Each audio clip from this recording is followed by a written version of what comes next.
Welcome to the deep dive. We have been given this incredible collection of sources, excerpts, notes, really detailed character studies that all come together to tell a story we're calling the Notorious Scoundrel. And today we are diving headlong into 1826 London. It's a period that I think always represents this ultimate clash of worlds. It really does. And we're not just talking about rich and poor. I mean, we're talking about the highest level of aristocracy, the absolute pinnacle of social power, and how it violently intersects with high-stakes, ruthless piracy. And the seedy underbelly of a place like Covent Garden. Exactly. It's just this explosive mix. And it's not just a backdrop, it's not just dramatic setting. It's a completely necessary foundation for the story we're here to unravel. Our mission today is, well, it's complex. We're peeling back layers of deception that span 15 years. And these are layers built on amnesia, assumed identities, deep-seated criminal pasts, and I think the psychological trauma of displacement. We really need to understand how one brooding sailor's desperate, almost fatalistic search for his own forgotten self. How that search unexpectedly provided the key, the vital knowledge that saved a dancer. A dancer concealing an even bigger secret. An even bigger secret. It saved her from a truly shocking and murderous destiny. It is a phenomenal source collection, and right at the center of this puzzle are our two main figures. First, there's Edmund Hawkins. He's our brooding 24-year-old sailor, our titular notorious scoundrel, I suppose. A man trying to forget a dangerous, bloody past on the high seas. And then we have Amy Peel, known to the world of Covent Garden as Zarsitti. She's this desperate dancer trying so hard to seize control of her own future while hiding this mysterious, noble past. So, yeah, let's unpack this. I think we have to start with the family that anchors Edmund's entire world. We really do. We have to begin with the Hawkins family tree. When you look at the names and dates, you realize this isn't just a lineage, it's like a chronology of defiance. That's a great way to put it. The core family begins with Drake Hawkins, born in 1765, died in 1820, and his wife Megan, who was born in 1767, and tragically died pretty young in 1804. And their whole identity is wrapped up in the sea. Their ancestral ship is a schooner, the Bonnie Meg. Named for the late mother, which tells you so much right there. It does, but what's absolutely fascinating here is the sheer time span between their 5 children. It's not normal. No, it's not. And the source notes are explicit that this is a direct result of historical trauma. So you have James, born in 1785, then William, 1787. Okay, 2 years apart. Standard. Right. But then there's this huge gap.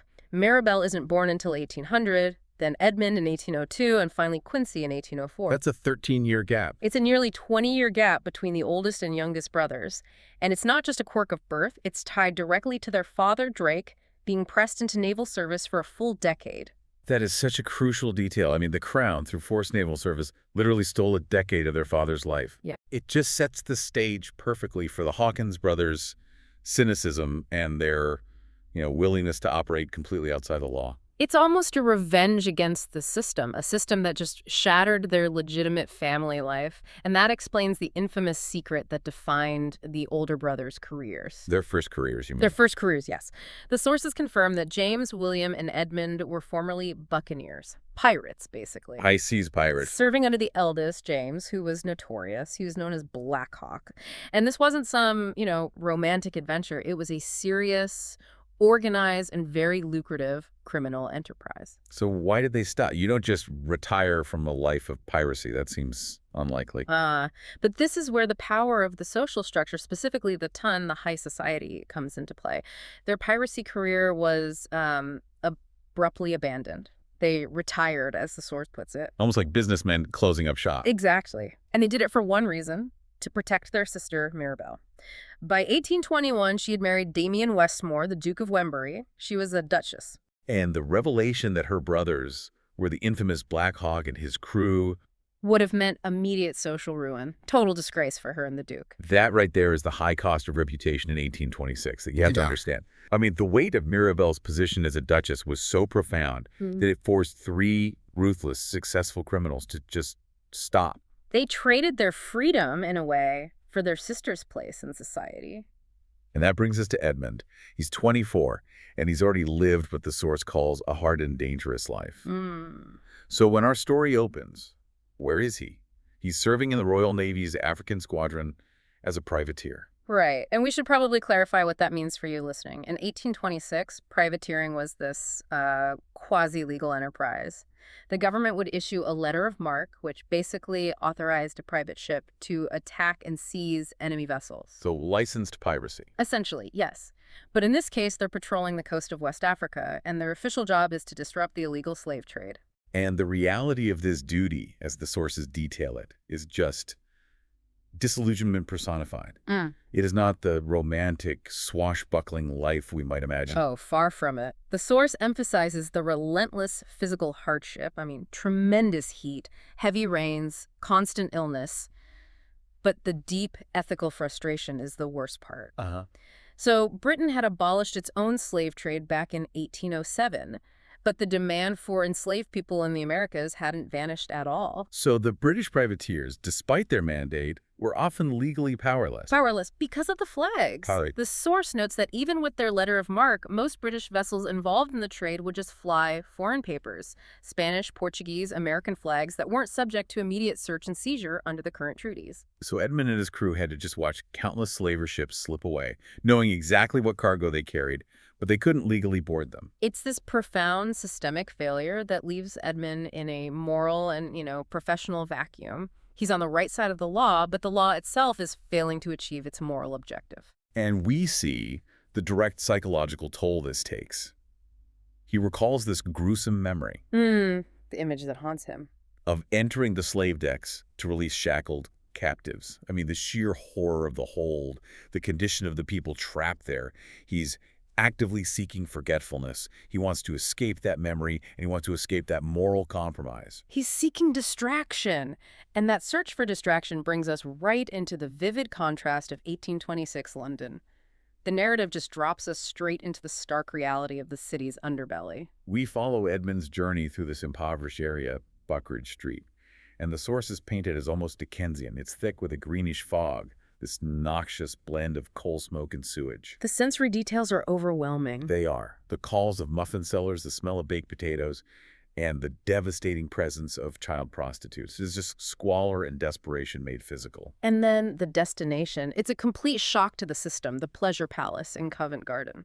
It's designed to be an island of extravagant fantasy, isn't it? Yeah. A place for wealthy men to burn their money and forget the world outside. Absolutely. The description is of these imposing Doric columns, a massive bull's head coat of arms, signifying, aggressive wealth. And inside, the opulence is just staggering.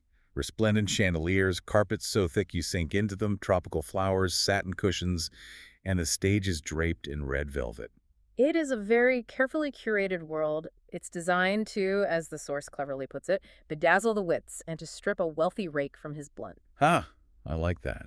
And presiding over this whole fantasy world is the hostess, Madame Rafaramanjaka. We have to pause here because her backstory is essential to understanding the club's operation and Amy's predicament. She's not a native Londoner. She is a former queen from the island of Madagascar. Wait, a foreigner queen running a high-end, brothel? Pleasure club in Covent Garden? That is highly unusual, even for London. It is. The sources confirm she was one of the 12 royal wives of King Radama I. But after he died, she fled the kingdom about 3 years prior, escaping the political machinations of her sister monarch, Queen Ranavalona. So she was in real danger. Oh, yes. The source details the danger explicitly. Plots involving poisoning and beheading. She fled a literal power struggle for her life. Which shows that even royal safety isn't guaranteed. But what's fascinating is how she leverages that history in London. Precisely. She runs this den of sin while radiating absolute pride in her noble appellation, Madame Rafaramanjaka. London society, obsessed with the exotic and the foreign, glance her this unique kind of power. So she uses her regal poise and this air of exoticism to maintain control. And to intimidate her employees and command high prices from her patrons. She is a queen of the underworld, ruling by charisma and veiled threat. She has a deep personal understanding of power dynamics, which she uses ruthlessly on everyone, including her star dancers, Zarsitti. So we have Edmund, adrift, seeking oblivion, sitting in this opulent, exotic den run by a queen in exile. He is restless, and before Zarsitti even appears on stage, he has this fateful encounter with a complete stranger. This stranger is absolutely critical to everything that follows. He's about 40, dressed impeccably swanky, top-quality attire. But the source specifically emphasizes that his eyes are hidden in shadow, which makes him anonymous and, frankly, menacing. And he doesn't engage in the usual chat, does he? No, not at all. He questions Edmund about deeply philosophical concepts like salvation. He's observing Edmund's pain. Yeah, he notes that Edmund's eyes are empty, that he hasn't come with the usual lusty energy of a wealthy rake. Right. And when Edmund questions his motive for being there, the stranger's answer is just chillingly revealing. He says, for the same reason you've come to the club, to forget. He's hinting at a past trauma or an obsession he's hiding. We, the listener, have to remember this man because his identity and his motives are the key to this whole 15-year conspiracy. It is during this heavy atmosphere that the center stage attraction begins. Zarsitti. And the description of her performance highlights this deliberate blend of anonymity and sensuality that's required in that setting.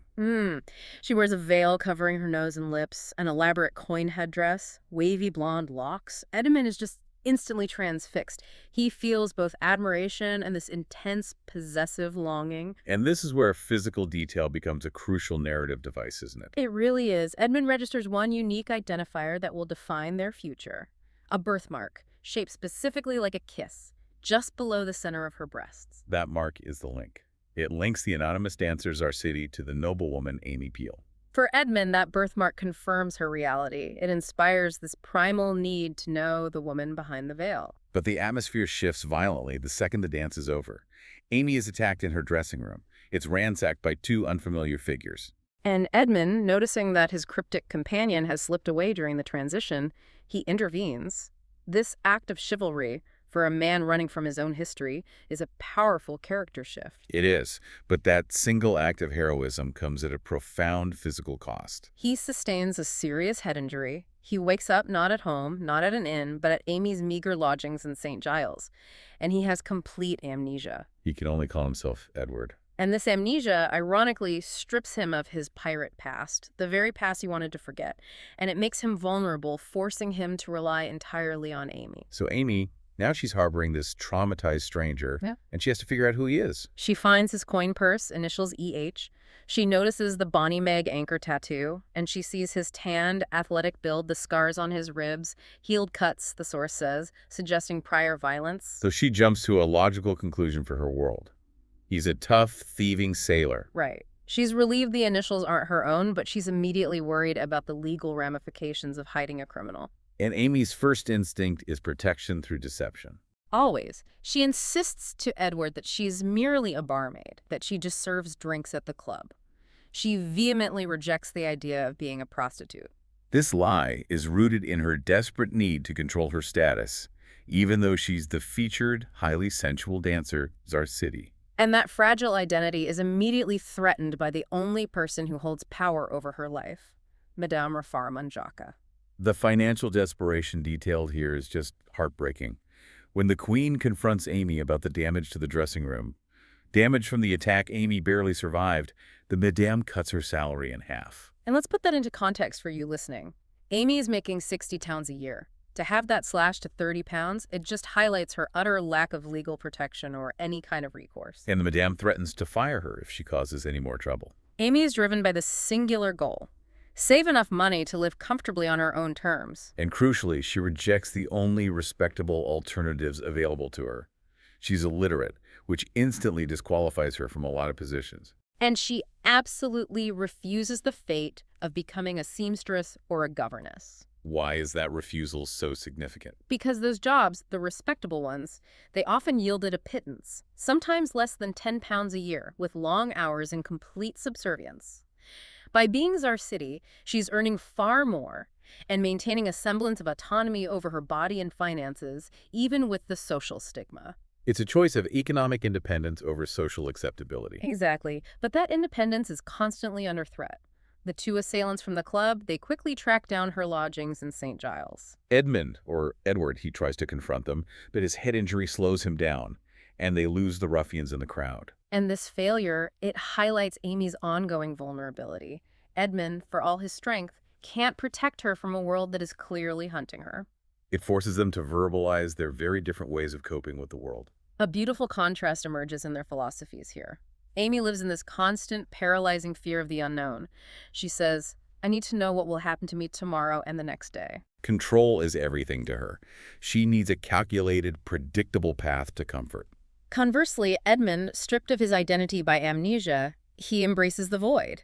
He isn't worried about tomorrow. He's only concerned with surviving today. He expresses this powerful sense of fatalism, doesn't he? He's ready to shed his former skin and forge a new life if his memory never returns. He's found a kind of salvation in forgetting, while Amy is terrified of being forgotten. This philosophical difference is the first sign of their deep connection. They offer each other what the other desperately lacks. Their fragile stability, this little island of Edward and Amy in St. Giles, is shattered when Amy is intercepted on the street by 3 imposing men. And Amy immediately goes into protection mode. She thinks these are ruffians, or maybe debt collectors sent by the Queen. The source describes the first man as a shaggy barbarian with a queue, the most menacing fellow she had ever set eyes on. The immediate expectation is violence, but the reality is pure theatrical family drama. They aren't ruffians. They are Edmund's older brothers, James, William, and Quincy. And Edmund, seeing Amy in genuine danger, is spurred to action.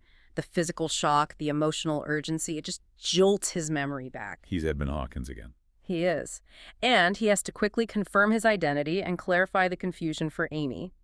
The purse was a gift from his sister Mirabelle Bell, which confirms their noble connection. And the tattoo. The Bonnie Meg tattoo is their late father's schooner, named after their mother, Megan. It's an assertion of this deep-rooted, if criminal, family pride. So Quincy, the younger, slightly more verbose brother, then provides the necessary exposition for Amy and for us, the listener. Yes, Quincy delights in the dramatic details. He confirms that James, known as Black Hawk, staged this dramatic rescue of a woman named Sophia Dawson, known in the underworld as the Mistress of Paradise. And that rescue was immediately followed by James destroying his own ship. To permanently end their piracy career, it wasn't just a decision, it was a visible, final act of retirement, all aimed at securing Mirabelle's place in the ton. Quincy also reiterates the large age difference. James is 41, Edmund is 24, explaining again that this was due to their father being pressed into naval service. It's a constant reminder that the family's criminal life was a reaction to the states of violence against their father. But the crucial discovery that forces Amy out of St. Giles and into the world of the Hawkins brothers is the guard's testimony. Right. The brothers reveal that a guard at the Pleasure Palace saw Amy leaving with Edmund. This means Madame Raffarin-Mangiaca will soon learn Zarsitti's identity is compromised, and she will fire her instantly. So Amy is financially ruined and unprotected. She has no choice. She has to accept Edmund's protection and move into their decidedly bachelor townhouse in St. James. Amy's entire survival arc shifts here. She has to transition from Zarsitti, the exotic dancer, to someone who can pass for a respectable companion. And the Hawkins brothers, former pirates, they become her etiquette coaches. The sources reveal this brilliant, if slightly farcical, attempt at social engineering. Edmund and Quincy immediately start training Amy to be a proper lady's maid or companion. And Quincy uses the Book of Etiquette. A thick, dusty book he cheerfully admits he has never opened. The irony is just so rich. The former pirate is teaching the supposed lady how to behave, using a book he himself has no intention of following. So what are the key lessons they try to instill? Primarily, speech and association. The key takeaway for Amy is that a lady must never curse or keep company with men who do. Which, considering she lives with 3 former buccaneers and a privateer, is practically impossible to follow. It just underscores the absurdity of the social code they're trying to fit her into. And the lessons quickly become far more personal, moving from theory to, well, physical closeness. Edmund takes over the dancing, teaching her the formal waltz. And this is a massive physical and emotional transition from the sensual, private club dance she performed as Zarsitti. This is where their mutual attraction truly deepens. The waltz, a formal, controlled dance, becomes incredibly intimate. It does. Edmund, watching her move, observes that Zarsitti's sensual club dance was a private dance, one reserved for a lover. It's a thought that sends heat through Amy. He recognizes the hidden vulnerability in her public performance. He's not just teaching her manners, he's teaching her trust, using the formal structure of the waltz as a shield. Right, and to make their whole domestic deception plausible, they need a proper chaperone. So James and his wife Sophia agree to chaperone Amy at the Horticultural Society's first fete at Chiswick. What do the sources tell us about Sophia? Sophia, the former mistress of paradise, is noted for her exotic look and her surprisingly vindictive streak. When Amy observes that James and Sophia seem to have a rather intense relationship, Sophia admits she likes James sometimes, but most of the time I just want to make him miserable. So it's a highly functional yet psychologically complicated marriage forged in piracy and defiance. Oh, yes. And then there's the truly strange anecdote about James's pet, The pet Jamaican yellow boa. named Sophia, after his wife, apparently out of spite because she abandoned him once in the past. It's this moment of bizarre, unsettling humor that immediately characterizes the Hawkins family dynamic. Deep loyalty interwoven with dramatic, childish spite. They are not a conventional family. Not at all. And speaking of damage, we need to address the deep fracture within the Brotherhood. The strain of the African squadron duty has led Quincy, the youngest, to a dangerous opium addiction. This is a critical psychological detail. Opium in 1826 was readily available. It wasn't strictly illegal, but the addiction was devastating. For Quincy, the drug offers two things: euphoria, a temporary escape, and numbness, a way to forget the horrors he witnessed or committed. And Amy, showing her compassionate nature, she helps calm him when he's violently ill. She does. And this addiction serves as the flashpoint for the deepest conflict between Edmund and James. James, the former Blackhawk, is fiercely protective and still sees himself as the ultimate authority. And he is absolutely furious about Edmund's burgeoning affections for Amy. He believes Edmund is disgracing the family and ruining Belle, the Duchess, by associating with a Covent Garden dancer. So when they clash over Quincy's addiction, it escalates into a full physical struggle. It does. And James's resentment isn't just about Amy, is it? It runs much deeper. Back to that impressed service. Absolutely. In the heat of the fight, James reveals the core of his lifelong loathing, his resentment of the Royal Navy for pressing their father and destroying their legitimate life. By serving in the Royal Navy's orbit, even as a privateer, and now associating with a potential noblewoman, Edmund is symbolizing a move toward the very system James despises. So he tries, violently, to reclaim his authority over his younger brothers. He asserts his place as the unquestioned head of the family because he's terrified their respectability will destroy their bond. Edmund realizes that simply training Amy to be a lady is a temporary fix. To truly secure her future, they have to uncover her past and legitimize her status. And he knows he can't trust the usual channels. So he turns to his friend, John Dunbar, who is a Bow Street runner. The choice of a Bow Street runner is crucial here. In 1826, the Metropolitan Police hadn't been fully established yet. The Bow Street runners were London's primary detectives. A small, quasi-official group of thief-takers, often paid by rewards and known for their tenacity.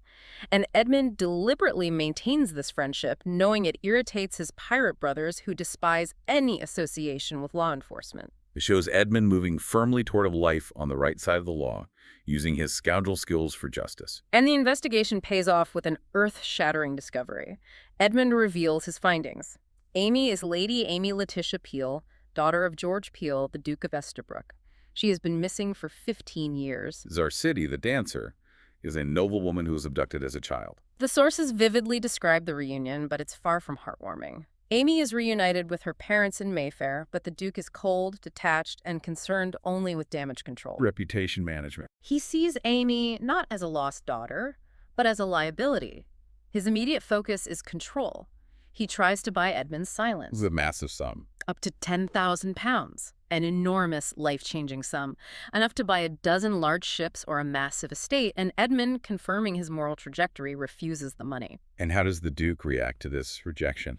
With utter scorn, the Duke cannot comprehend a man refusing that amount of money unless he's a fool. He sees Edmund's refusal not as noble, but as a threat, dismissing him with the classist condemnation. A woman of noble blood does not associate with a seaman. This just cements the central conflict. The Duke values noble reputation above all else, while Edmund values intrinsic morality and love. And Amy discovers her destiny has already been decided for her by her cold father. She's been betrothed since birth to Samuel Hale, the Marquis of Gravenhurst, a man of 42. The Duke is insistent on this match. And why? It's not about providing Amy with a loving husband, it's purely political. The marriage will provide a noble legacy, secure the family's position, and most critically, save the family name from the inevitable gossip about her 15-year disappearance. So Amy is a pawn, whose only function is to restore the Duke's honor. Determined to avoid this, Amy takes control and begins investigating her betrothed. She tries to learn about the Marquis's past indiscretions by following him to a small churchyard. And what she finds is deeply disturbing. She finds him hunched over, weeping and talking to a tombstone. Crucially, the stone is located in unconsecrated ground outside the church walls. She deciphers the name R-U-B-Y. Ruby Duncan, 1791-1811, died at age 20. The unconsecrated ground is a massive clue, isn't it? What does that suggest about Ruby in 1826 society? It suggests she was not buried with Christian rites, which in that era almost universally meant one thing: suicide. It marks Ruby as an outcast, someone who forfeited her soul and was denied entry into sacred ground. And the Marquis, by visiting her grave there, is demonstrating either profound, defiant loyalty or an intense, unstable obsession. It hints at the darkness beneath his respectable facade. The pressure mounts, and Amy and Edmund seek refuge in each other.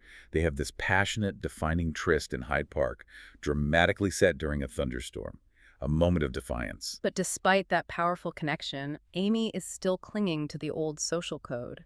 She believes she must go through with the marriage to protect her parents from further scandal. She's sacrificing her happiness for her father's reputation. And that sacrificial mindset leads her to the confrontation. She tries to appeal to the Marquis's heart, referencing Ruby's death and begging him to call off the engagement. This appeal goes horribly wrong. Instantly. The Marquis is enraged, shedding his respectable veneer and revealing his true villainy and madness. He physically threatens her, slamming his bloody knuckles into a tree right near her head. He boasts he will not be jilted and vows to make her life miserable. And this raw, immediate, chilling violence confirms to Amy that she cannot marry this man. She returns to Edmund and confesses that the Marquis is utterly mad.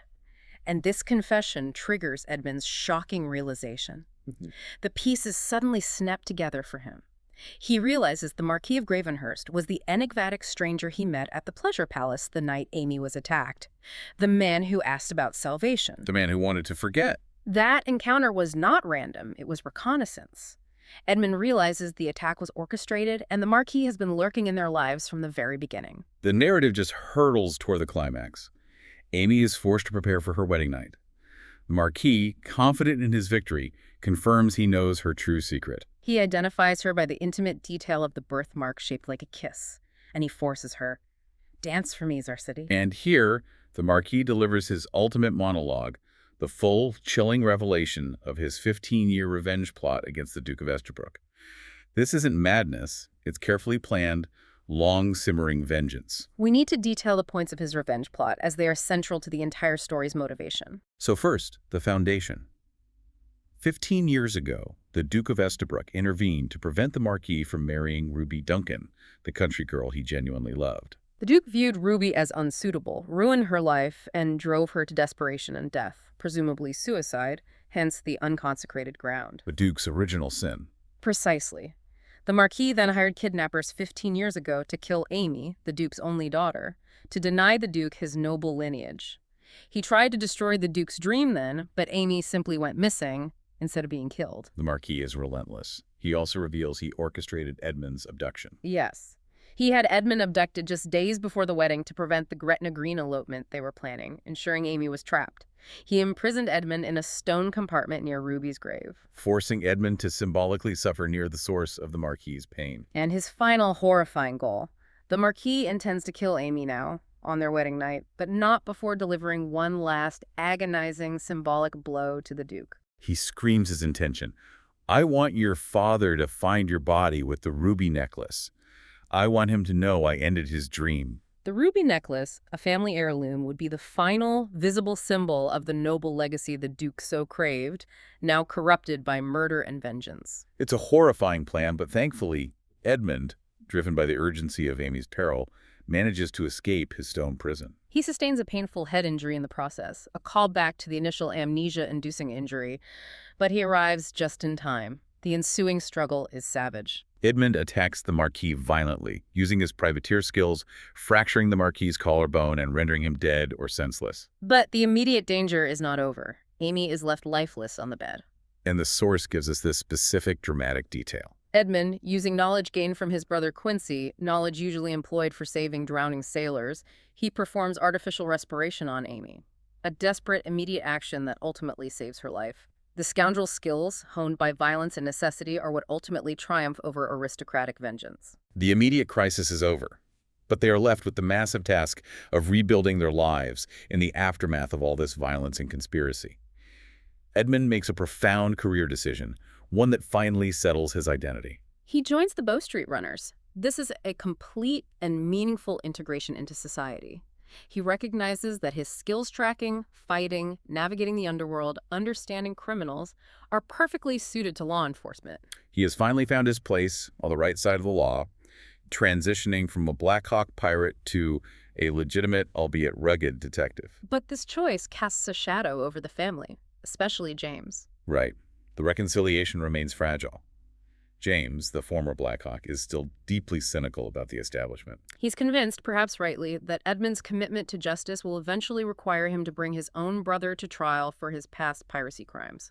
It's a source of underlying tension, a serious moral hazard hanging over their domestic peace. And Amy, now titled Lady Gravenhurst, is also forging a radically new path. She refuses to be silenced or controlled by her father's obsession with reputation. She immediately pursues a legal separation and eventual divorce on the grounds of cruelty. This is paramount to her regaining control.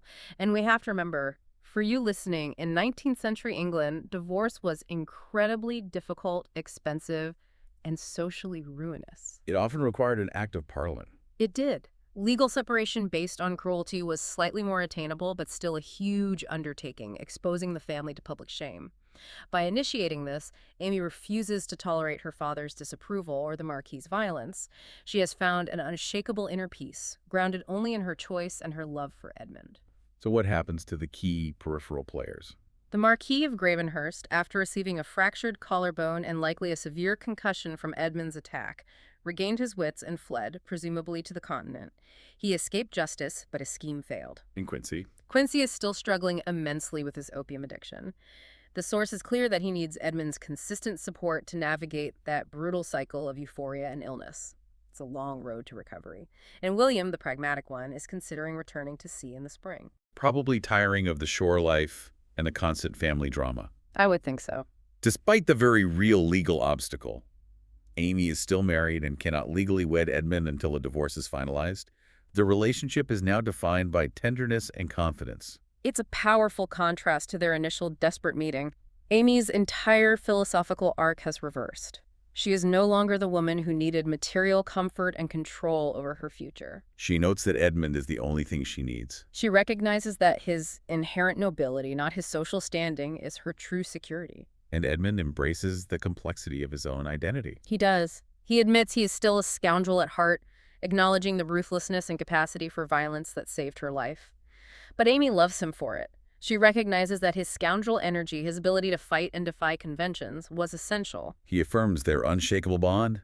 Yeah. He can live without anything, even the sea or his ship, but for you, Amy.